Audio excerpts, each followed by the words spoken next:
everybody,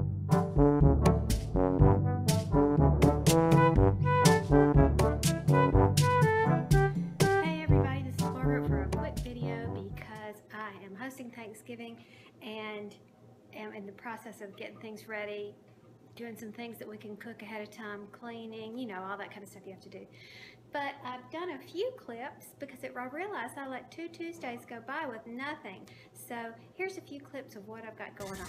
I'm putting this away because I'm not going to have time to work on it.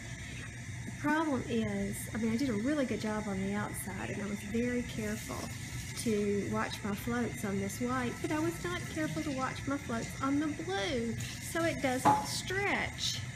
But I think I'm going to finish it anyway and just wear it kind of funny because I really like it. So this is going into one of my project bags here that Erin made. It's the coffee one. The kids turned it inside out to give me a variety because they are reversible. And that's that for now. Here's another thing I did. These are appliques from Bob Wilson 123's tutorial.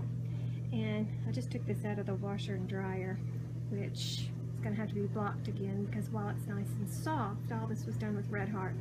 While it's nice and soft, it is wrinkling because I tossed it in the dryer. Basically, this is just a reversible hat done on the Addy. I plan to do a scarf and make a little white line like they were driving on a road, but I'm too impatient, so I quit after 100 rows and called it a hat. I think I'll still go back and put a little road on there. I don't know, I might just leave it like that. Not my favorite project. I should have stuck with the scarf, but different.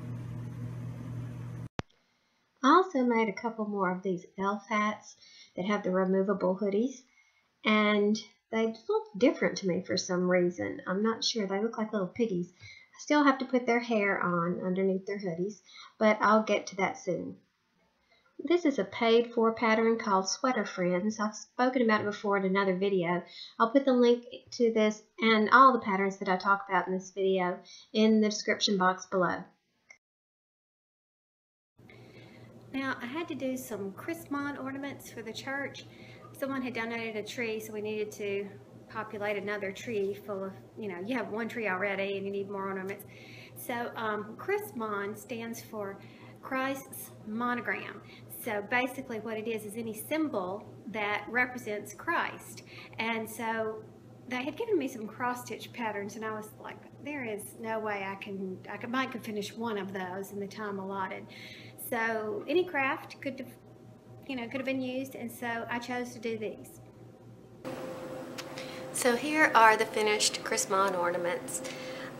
Very simple. I used the silhouette portrait, which is the smaller silhouette that I purchased recently, to cut out the shapes, the designs. And then I felt like they needed an explanation because not everybody is familiar.